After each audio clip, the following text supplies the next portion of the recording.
రాజకీయాలకు కాదేది అనర్హం అన్నట్టు ఇప్పటివరకు శవాలను వాడుకున్న వైసీపీ ఇప్పుడు సినిమాలను కూడా రాజకీయాల కోసం వాడుకుంటుంది. ఇక సినిమా రంగం నుంచి రాజకీయాల్లోకి ఎంతో మంది ప్రముఖులు వచ్చారు, రాణించారు. కానీ సినిమాలను రాజకీయాలకు వాడుకున్నది మాత్రం ఒక్క వైసీపీ అనే చెప్పాలి. పుష్ప 2 సినిమా దగ్గర నుంచి మొదలైనటువంటి ఈ వివాదాన్ని ఇప్పుడు గేమ్ చేంజర్ సినిమాకు కూడా రుద్దే ప్రయత్నం చేస్తోంది వైసీపీ. పుష్ప 2కి వైసీపీ సపోర్ట్గా మాట్లాడటం, సపోర్ట్గా ట్వీట్స్ పెట్టడం, అలాగే అల్లు అర్జున్కి సపోర్ట్గా మాట్లాడటం ఇవన్నీ కూడా మనకు తెలుసు. అయితే ఇక్కడ వాళ్ళ కుటుంబాల మధ్య లేని వివాదాన్ని తీసుకొచ్చి ఇప్పుడు గేమ్ చేంజర్కి పవన్ కళ్యాణ్ వచ్చి ప్రమోట్ చేసినా కూడా సక్సెస్ అవ్వలేదు అని చెప్పి వైసీపీ ప్రచారం చేస్తోంది. ఇలా సినిమాల్లో కూడా సినిమా రంగంలో కూడా ఇలా వైసీపీ వాళ్ళు దూరి రాజకీయాలకు వాడుకోవడాన్ని ఎలా చూడాలి, ఇలాంటి విషయాలన్నీ కూడా ఈరోజు డిబేట్లో చర్చిద్దాం. మనతో పాటు డిబేట్లో పార్టిసిపేట్ చేసేందుకు స్టూడియోలో ఉన్నారు సీనియర్ జర్నలిస్ట్ సత్యమూర్తి గారు, అలాగే మరో సీనియర్ పొలిటికల్ అనలిస్ట్ అంకమరావు గారు. నమస్కారం సార్. సార్, అంకమరావు గారు మీరు చెప్పండి, అంటే మనం చూసాం ఒక్క ఛాన్స్ దొరికింది వైసీపీకి, ఎలా అల్లు అర్జున్ గారు వచ్చి ఒక రాజకీయ నాయకుడికి ప్రమోట్ చేయడం ద్వారా. సో వాళ్ళ కుటుంబాల మధ్య లేని వివాదాన్ని క్రియేట్ చేసి వైసీపీ దాన్ని రాజకీయంగా వాడుకోవడానికి మొన్నటి వరకు ప్రయత్నం చేసింది. సో మనం చూసాము, అది అక్కడతో సమస్య పోయింది అనుకుంటే ఇప్పుడు మళ్ళీ గేమ్ చేంజర్ రిలీజ్ అవ్వగానే మళ్ళీ ఆ పుష్ప 2 అంశాన్ని తీసుకొచ్చి మళ్ళీ ప్రజలకు రుద్దే ప్రయత్నం చేస్తుంది. సో ఎలా చూడొచ్చు అంటారు సినిమాలను కూడా ఇలా రాజకీయానికి వాడుకోవడాన్ని? మీరేమంటారు? వైఎస్ఆర్సీపీ పార్టీ ఏ అంశాన్నైనా రాజకీయంగా వాడుకోకపోతే మనం మాట్లాడుకోవాలి, రాజకీయాలకు వాడుకుంటే మనం మాట్లాడుకోవాల్సిన అవసరం అయితే లేదు. ఇక్కడ వాళ్ళ కుటుంబాల మధ్య విభేదాలు ఉన్నాయి అని చెప్పని కావాలని సృష్టించేసి కాపుల ఓట్లను చేల్చడానికి వైఎస్ఆర్సీపీ చేస్తున్నటువంటి చక్కని ప్రణాళికలో భాగంగా ఇది భావించాలి. ఎందుకంటే పవన్ కళ్యాణ్ గారి విషయంలో గతంలో ఎవరైతే అల్లు అర్జున్ ఉన్నాడో మాట్లాడమంటే నేను మాట్లాడనన్న కానించి వాళ్ళ కుటుంబాల మధ్య వైరుధ్యం ఉందని చెప్పి భావిస్తూ ఉన్నారు. నాకు తెలిసి చిరంజీవి గారితో అల్లు అరవింద్ గారికి ఇద్దరికి వ్యక్తిగతంగా ఏదైనా భేదాభిప్రాయాలు ఉన్నాయంటే మాత్రం నేను నమ్మను. ఇప్పుడు కూడా స్టిల్ నౌ సరే, పిల్లలు ఎదిగొచ్చారు, వాళ్ళు ఒక స్థాయికి వచ్చారు కాబట్టి వాళ్ళకి ఏదైనా అహం ఉంటే ఉండొచ్చు, ఒకళ్ళ మించి ఒకళ్ళ చిత్రాలు విజయవంతం అయ్యే దాని మీద ఈర్ష్యా ద్వేషాలు ఉంటే ఉండొచ్చేమో, కానీ వాళ్ళిద్దరి విషయంలో మాత్రం అలాంటివి ఏమి ఉండవు నాకు తెలిసినంతవరకు. ఇక ఇప్పుడు దాన్ని కుటుంబానికి అంటగట్టేసి, రెండోది పవన్ కళ్యాణ్ గారు రాజకీయాలు వచ్చారు కాబట్టి తెలుగుదేశం పార్టీతో కలిసి ప్రయాణం చేస్తున్నారు కాబట్టి, అల్లు అర్జున్ వెళ్ళి నంద్యాల ఉప ఎన్నికల్లో వెళ్ళి ప్రచారం చేశాడు కాబట్టి అతను వైఎస్ఆర్సీపీ పార్టీగా చిత్రీకరించి అతని అభిమానులను కొంతమందినైనా చీల్చుకుంటే ఏళ్లలో చీలకు వస్తుందని చెప్పని వాళ్ళు భావిస్తున్నారు. అది జరిగే పని కాదని గతంలో వాళ్ళు ప్రయత్నం చేసినా కూడా ఎన్నికల్లో ప్రజలైతే నిరూపించారు. ఇదైతే వాస్తవం. దీన్ని అడ్డం పెట్టుకొని ఈరోజు గేమ్ చేంజర్కి సంబంధించి పవన్ కళ్యాణ్ గారు ప్రచారం చేశారు దానికి. అలాగే కథానాయకులు ఎవరు రావాల్సిన అవసరం లేదు, నిర్మాతలు వస్తే చాలు ధరలు పెంచుకోవడానికి, కానీ లేకపోతే ఏదన్నా కావాలంటే నిర్మాతలు రావాలి, అవసరం వాళ్ళది కదా, కథానాయకులకి ఏం పని అని చెప్పి కూడా ఆయన మాట్లాడటం కూడా జరిగింది. దాన్ని దృష్టిలో పెట్టుకొని ఈరోజు ఆయన వచ్చి ప్రచారం చేసినా కూడా గేమ్ చేంజర్ ఆడలేదు కాబట్టి ఇక్కడ అల్లు అర్జున్దే పై చేయి అనే అభిప్రాయం వ్యక్తపరుస్తూ సోషల్ మీడియాలో వాళ్ళ సైనికులంతా దాని గురించి ఎక్కువగా ప్రచారం చేస్తూ ఉన్నారు. ఇక్కడ గమనించుకోవాల్సిన అంశం ఏంటంటే రాజకీయానికి ఎప్పుడో నుంచో అవినాభావ సంబంధం ఉంది.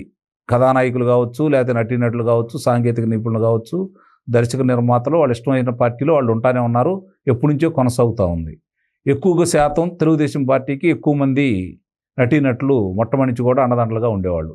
నందమూరి తారక రామారావు గారు ఇప్పటి నుంచి కూడా. కాంగ్రెస్ పార్టీకి చాలా తక్కువ మంది ఉండేవాళ్ళు, వేళ్ల మీద లెక్క పెట్టచ్చు.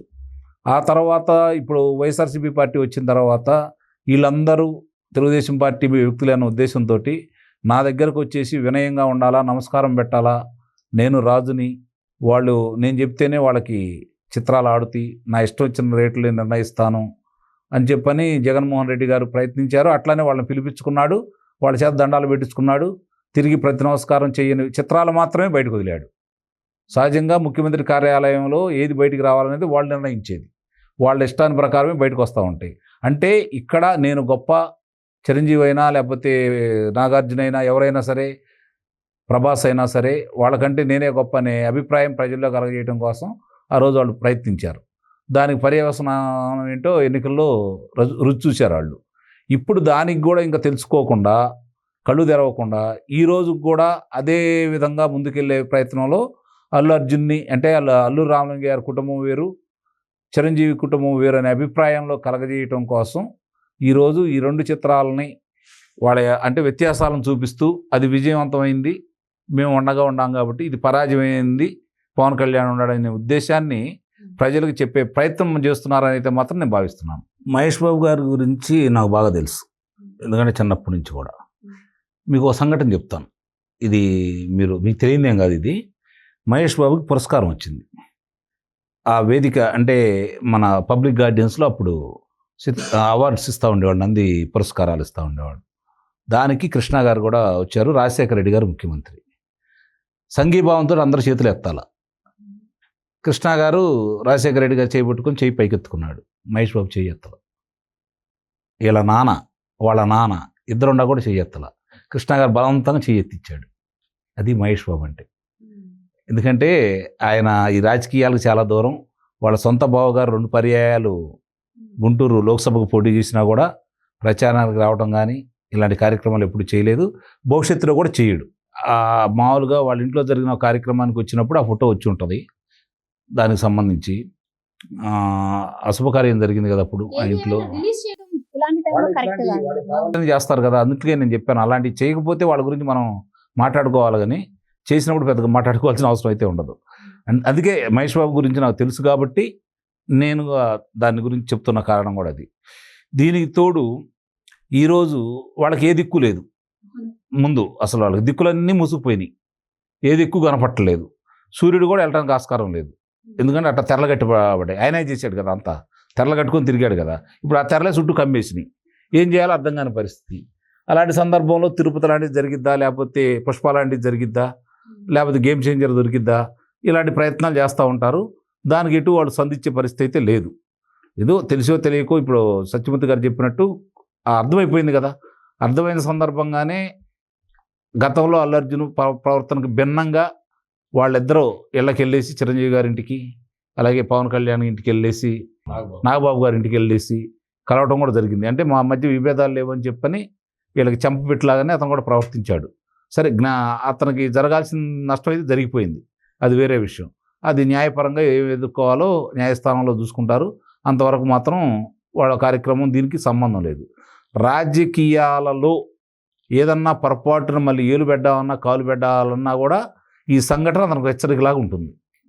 అందుట్లో మాత్రం ఎలాంటి సందేహం అయితే ఏమి లేదు. వీళ్ళు ఎన్ని ప్రయత్నాలు చేసినా ఈరోజు అతను ఎమ్మట నడవటానికి ఎవరు సిద్ధంగా లేరు. కారణం ఏంటంటే అంతకుముందు భయపడ్డారు. కొంతమంది బాహ్య ప్రపంచంతో సంబంధం లేకుండా చిత్ర పరిశ్రమే వాళ్ళు గిరిగీసుకొని ఉంటారు. వాళ్ళు మీరు చూడండి, కావాలంటే చిత్ర పరిశ్రమలో కథానాయకులు కావచ్చు, దర్శకులు కావచ్చు, మరి కథానాయకులు కావచ్చు, వాళ్ళందరూ వాళ్ళకంటూ గిరిగీసుకొని ఉంటారు. బాహ్య ప్రపంచంతో వాళ్ళకి సంబంధం లేదు, మంచి చెడుల గురించి తెలియదు వాళ్ళకి. వాళ్ళ ఉన్నదే లోకం. ఎందుకంటే అక్కడ ఇంద్రులు చంద్రులు వాళ్ళే, ఇంద్రులైన వాళ్ళే చంద్రులైన వాళ్ళే. ఎందుకంటే వాళ్ళు అలా కీర్తిస్తూ ఉంటారు. వాళ్ళ ప్రభ వెలిగినంత కాలం వాళ్ళు పైన కూర్చోబెడతారు.